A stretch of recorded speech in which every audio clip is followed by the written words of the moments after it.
ଆରେ ମା କଣ କରୁଛୁ ତୁ ଘରେ ଏକଲା? ଭାଉଜ କାହାନ୍ତି? ଆଜି ପରା ତୋ ଭାଉଜ ତା ମା ଘରୁ ଗଲା, ତା ମାର ଦେହ ବହୁତ ଖରାପ, ସେଥିଲାଗି ସେ ଗଲା।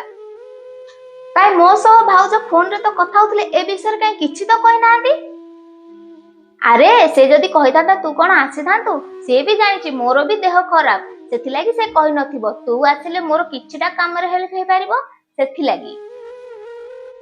ନାଇଁ ମା, ତମେ କିଛି ଠିକ କଲନି। ତମେ ଶାଶୁ ବୋହୂ ମିଶେଇକି ନା ମତେ ପୁରା ଫସେଇ ଦେଲ। ଆଉ ଦେଖେ ଝିଅ, ମୁଁ ନା ଗୋଟେ ସୁନା ମୁଣ୍ଡା ବୋଉଟେ ପାଇଛି, ଆଉ ତୁ ତା ପରିକା ହେବାକୁ ଚେଷ୍ଟା କରରେ। କାମଚୋର ହେବାକୁ ନା ଜମା ବି ଚେଷ୍ଟା କରନା। ମା, ତୁ ନା ତୋ ବୋଉକୁ ମୁଣ୍ଡରେ ମୁଣ୍ଡେଇକି ଥା। ଯେତେବେଳେ ତୋ ମୁଣ୍ଡଟା ଫଟେଇ ଦବ, ସେତେବେଳେ ହିଁ ତତେ ବୁଦ୍ଧି ଆସିବ। ଥା। ନା ରେ ମା, ତୁ ଭାଉଜକୁ ଭୁଲ ବୁଝୁଛୁ। ସେ ସେମିତିକାର ଝିଅ ନୁହେଁ। ଆମେ ତାକୁ ଯେମିତି ଗଢିବା, ସେ ସେମିତି ଗଢି ହବ। ତୁ ତାକୁ ଭୁଲ ବୁଝୁନା ରେ।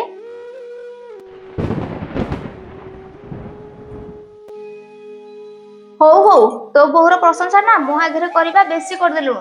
ଆଉ କରିବା ବନ୍ଦ କର। ମୋ ବୋହୁର ଭଲ ଗୁଣ ସବୁ କହିଦେଲି ଯେ ମୋ ଝିଅଟା ରାଗିଗଲା। ମୁଁ ଆକୁ କେମିତି ବୁଝେଇବି ମୋ ବୋଉ ସତରେ ସୁନା ମୁଣ୍ଡାଟିଏ।